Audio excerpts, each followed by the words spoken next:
dahil lang meron nagtag sa'yo na against dito kay Facebook.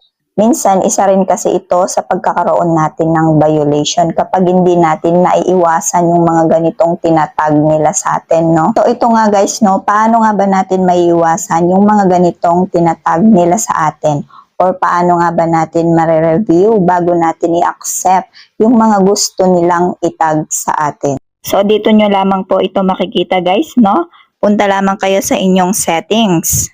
Tap settings, then next, hanapin nyo dyan yung profile and tagging. Tap profile and tagging. So, hanapin nyo dyan guys, sa baba, yung reviewing. Review tags people add to your post before tags appear on Facebook. Review post your tags in before the post appears on your profile. So, dapat naka-turn on yung dalawa na yan guys, no?